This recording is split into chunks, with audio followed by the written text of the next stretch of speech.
हाँ जी, good morning students. हाँ, last class में अपन वियोजन एंथैल्पी की बात कर रहे थे। पॉइंट कौन सा था तेरा? 5वां पॉइंट था, ठीक है, वियोजन एंथैल्पी मतलब डिसोसिएशन एनर्जी। वियोजन ऊर्जा या वियोजन ऊर्जा, ठीक है, ये वियोजन एंथैल्पी, ठीक है। वियोजन ऊर्जा या वियोजन एंथैल्पी, पहली चीज मैंने बताया था वियोजन एंथैल्पी, जो फ्लोरीन होता है, fluorine fluorine, chlorine chlorine, bromine bromine और आयोडीन आयोडीन, ठीक है, मतलब fluorine, chlorine gas, bromine gas और आयोडीन गैस। तो ऊपर से नीचे जाते हैं ना, तो बॉन्ड डिसोसिएशन एनर्जी क्या होती है गुरुजी? घटती है। क्यों? क्योंकि मेरी साइज बढ़ती है, जिसकी वजह से जो बॉन्ड की स्ट्रेंथ होती है, बॉन्ड की जो स्ट्रेंथ होती है वो क्या होती जाती है गुरुजी? ऊपर से नीचे जाते हैं तो घटती जाती है। बॉन्ड की स्ट्रेंथ मतलब बंध का जो सामर्थ्य है वो कम होता जाता है। तो बॉन्ड डिसोसिएशन एंथैल्पी बढ़नी चाहिए, लेकिन एक्चुअल में हुआ क्या? जब मैंने ऑर्डर देखा तो मुझे पता चला कि बॉन्ड डिसोसिएशन एंथैल्पी फ्लोरीन से ज्यादा क्लोरीन की होती है। बस इसका आंसर तेरे को पता होना चाहिए कि इन दोनों के अंदर ऐसा क्यों हुआ कि क्लोरीन की जो बॉन्ड डिसोसिएशन एंथैल्पी है वो फ्लोरीन से ज्यादा है, जबकि फ्लोरीन का साइज क्लोरीन से छोटा है, ठीक है। तो बस यही इसके लिए एक अभिशाप बन गया कि जो फ्लोरीन की साइज है ना, ठीक है, जो फ्लोरीन की साइज है, ठीक है, वो क्या है गुरुजी? क्लोरीन से कम है, ठीक है, क्लोरीन से कम होती है, जिसकी वजह से फ्लोरीन के ऊपर उपस्थित जो लोन पे रिपल्सन होता है, ठीक है, लोन पे जो प्रतिकर्षण लग रहा है, ठीक है, इसी प्रतिकर्षण के कारण फ्लोरीन फ्लोरीन के बीच में क्या हो जाता है?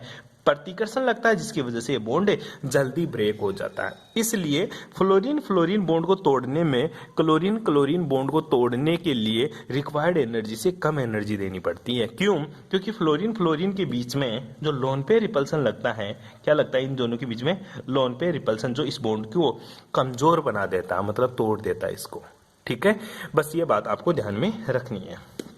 नेक्स्ट है 6 नंबर के पॉइंट की बात करूं तो वो आती है तेरी जल योजन एंथैल्पी। जल योजन एंथैल्पी, ठीक है, जल योजन एंथैल्पी को इंग्लिश में बोलते हैं बेटा हाइड्रेशन एंथैल्पी। बात करते हैं हाइड्रेशन एंथैल्पी क्या होती है। हाइड्रेशन एंथैल्पी का मतलब ये होता है कि H2O को जोड़ने के लिए, हेलोजन ग्रुप के द्वारा H2O को जोड़ने के लिए रिलीज की गई ऊर्जा, ठीक है, जो एनर्जी रिलीज होती है वो मेरी जल योजन एंथैल्पी कहलाती है। तो ध्यान देना, जो जल योजन एंथैल्पी होती है वो फ्लोरीन की सबसे ज्यादा होती है। फ्लोरीन की क्या होती है? सबसे ज्यादा जल योजन एंथैल्पी होती है। ऐसा क्यों हुआ? फ्लोरीन की जल योजन एंथैल्पी ज्यादा होने का राज क्या है? फ्लोरीन की जल योजन एंथैल्पी होने का राज है हाइड्रोजन बॉन्डिंग। कौन सी बॉन्डिंग? Hydrogen bonding. ध्यान दे, फोन, फ्लोरीन ऑक्सीजन नाइट्रोजन, ये क्या करते हैं? हमेशा हाइड्रोजन बॉन्डिंग में पार्टिसिपेट करते हैं, जिसकी वजह से फ्लोरीन जल के साथ आसानी से जुड़ जाता है, और जल के साथ आसानी से जुड़ता है तो इसकी जल योजन एंथैल्पी का मान भी सबसे ज्यादा होता है जी, ठीक है। अब एक क्वेश्चन है छोटा सा, वो क्वेश्चन समझ ले, ठीक है। क्वेश्चन क्या है? ठीक है, क्वेश्चन सुनना हिंदी मीडियम के बच्चे एक बार। यद्यपि जो फ्लोरीन होता है, फ्लोरीन की इलेक्ट्रॉन लब्धि, फ्लोरीन की जो इलेक्ट्रॉन लब्धि मतलब जो ईए होता है उसका मान कितना था? फ्लोरीन की ईए का मान था -333, और क्लोरीन का जो ईए था, ठीक है, इलेक्ट्रॉन लब्धि मतलब इलेक्ट्रॉन गेन एंथैल्पी, उसका मान कितना आया था गुरुजी? -349, ठीक है। बताओ ऋणात्मक के अंदर, नेगेटिव के अंदर किसका ईए कम है गुरुजी? फ्लोरीन का। किसका ईए कम है? फ्लोरीन का। नेगेटिव में बात करूं तो इसका ईए कम है, इसका ईए क्या है? ज्यादा है नेगेटिव के अंदर।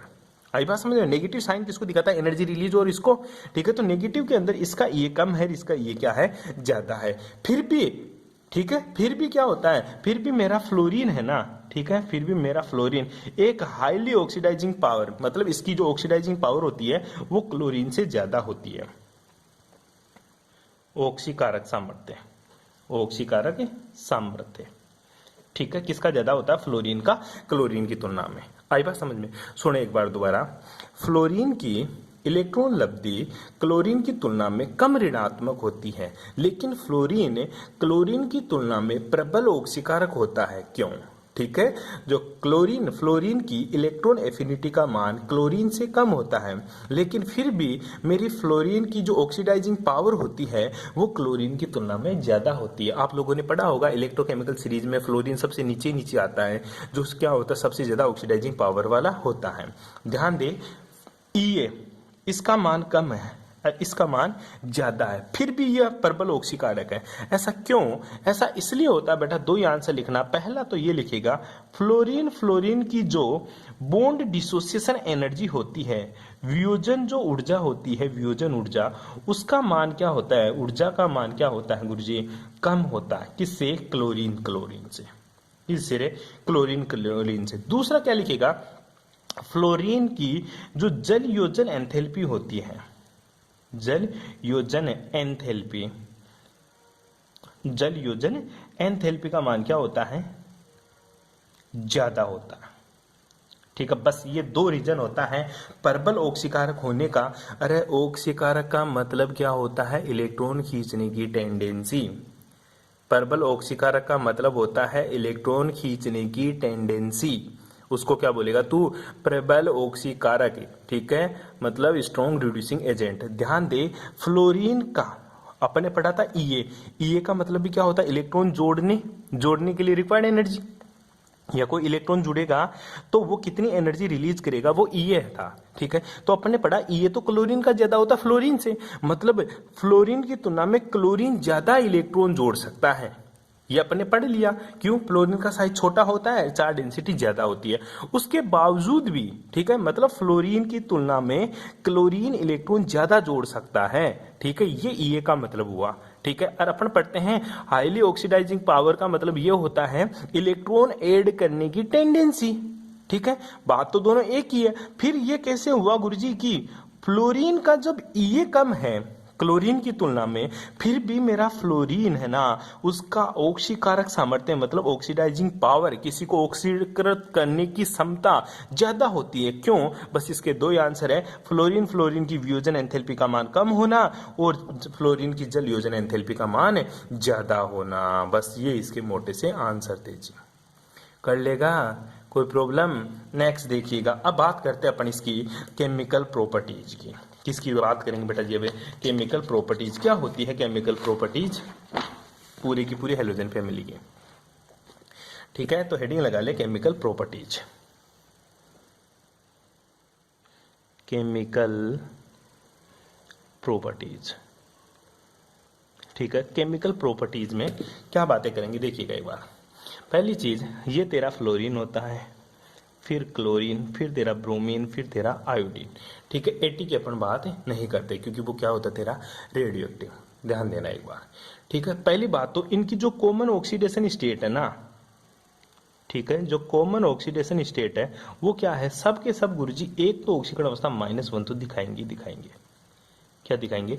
-1। कैसे? क्योंकि ये सारे के सारे एक इलेक्ट्रॉन खींचना पसंद करेंगे। क्यों? इनर्ट गैस कॉन्फ़िगरेशन के लिए। किसके लिए रे? इनर्ट गैस कॉन्फ़िगरेशन के लिए। इनर्ट गैस कॉन्फ़िगरेशन के कारण हेलोजन फैमिली -1 ऑक्सीडेशन स्टेट दिखाती है।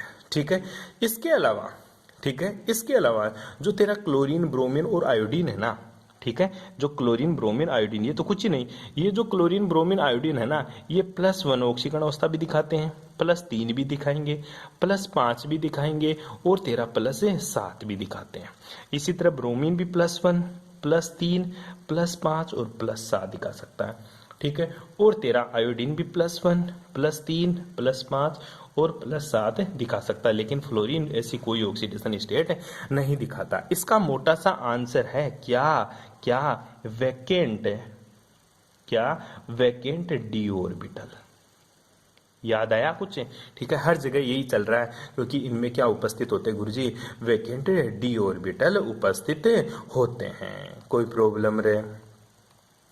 आई बात समझ में। अब दूसरी चीज ये, जब ये हाई ऑक्सीडेशन स्टेट किसके साथ दिखाएंगे गुरुजी, ठीक है, ध्यान देना, ये जो कंपाउंड्स हैं क्लोरीन, ब्रोमीन, आयोडीन, ये केवल और केवल हाई ऑक्सीडेशन स्टेट किसके साथ दिखाते हैं। जैसे मैं क्लोरीन की बात करूं तो क्लोरीन केवल हाई ऑक्सीडेशन स्टेट फ्लोरीन के साथ दिखा सकता है या फिर ऑक्सीजन के साथ दिखा सकता है। क्यों? क्योंकि फ्लोरीन और ऑक्सीजन की जो इलेक्ट्रोनेगेटिविटी है वो किससे ज्यादा होती है, इलेक्ट्रोनेगेटिविटी ऑफ फ्लोरीन और ऑक्सीजन इज ग्रेटर देन होती है इलेक्ट्रोनेगेटिविटी ऑफ क्लोरीन। इसलिए केवल क्लोरीन फ्लोरीन और ऑक्सीजन के साथ हाई ऑक्सीडेशन स्टेट मतलब +1 +3 +5 +7 दिखा सकता है। इसी तरह तेरा ब्रोमीन किसके साथ दिखा सकता है, अब ब्रोमीन दिखा सकता है फ्लोरीन के साथ, ऑक्सीजन के साथ और क्लोरीन के साथ, क्योंकि इनकी विद्युत ज्यादा होती है। इसी प्रकार, ठीक है, इसी प्रकार मैं बात करूं आयोडीन किसके साथ दिखा सकता है, आयोडीन दिखा सकता है फ्लोरीन के साथ, क्लोरीन के साथ, ब्रोमीन के साथ और ऑक्सीजन के साथ हाई ऑक्सीडेशन स्टेट दिखा सकता है। क्यों? क्योंकि जिसके साथ ज्यादा इलेक्ट्रोनेगेटिविटी वाला एलिमेंट जुड़ता है वो उसी के साथ दिखा सकता है। फ्लोरीन क्यों नहीं दिखा सकता, ध्यान दे, फ्लोरीन से ज्यादा मोर इलेक्ट्रोनेगेटिविटी एलिमेंट्स कोई है ही नहीं। पहला रीजन तो यही है, वैकेंट डी ऑर्बिटल, इसलिए ज्यादा ऑक्सीडेशन स्टेट नहीं दिखा सकता। दूसरा रीजन क्या है, दूसरा रीजन ये है गुरुजी, फ्लोरीन से ज्यादा इलेक्ट्रोनेगेटिविटी एलिमेंट्स पूरी पीरियोडिक टेबल में है ही नहीं, तो ये किसी के साथ बॉन्ड बनाता ही नहीं है। आई बात समझ में? अरे कोई दिक्कत है, कोई प्रॉब्लम? ठीक है, अब जाती है इनकी रिएक्टिविटी। ठीक है, किसकी बात करेंगे, रिएक्टिविटी। रिएक्टिविटी अलग अलग के साथ बात करेंगे। ठीक है, रिएक्टिविटी की बात करता हूं। रिएक्टिविटी का जो ऑर्डर होता है, सबसे ज्यादा रिएक्टिव होता है तेरा फ्लोरीन, उसके बाद में रिएक्टिव होता है तेरा क्लोरीन, फिर क्या होता है तेरा ब्रोमीन, और सबसे कम रिएक्टिव कौन सा होता है मेरा आयोडीन। आई बात समझ में? अरे रिएक्टिविटी का ऑर्डर सबसे ज्यादा फ्लोरीन, फिर क्लोरीन, फिर ब्रोमीन और फिर आयोडीन। ऐसा इसलिए होता है क्योंकि सर ऊपर से नीचे जाते हैं ना तो ऑक्सीडेशन स्टेट बढ़ती जाती है। क्या बढ़ती जाती है? ऑक्सीडेशन स्टेट बढ़ती जाती है, जिसके कारण इसकी रिएक्टिविटी घटती जाती है। सभी हेलोजन क्रियाशील होते हैं, वैसे ये धातु तथा अधातु के साथ क्रिया करके हेलाइड बनाते हैं। वर्ग में ऊपर से नीचे जाने पर हेलोजन की जो क्रियाशीलता होती है वो घटती जाती है, क्योंकि उच्च ऑक्सीकरण अवस्था का स्थायित्व बढ़ता जाता है। और जहां पे स्टेबिलिटी बढ़ती जाती है, ठीक है, हाई ऑक्सीडेशन स्टेट, ठीक है, हाई ऑक्सीडेशन स्टेट की जो स्टेबिलिटी होती है वो बढ़ती जाती है, इसलिए रिएक्टिविटी घटती जाती है।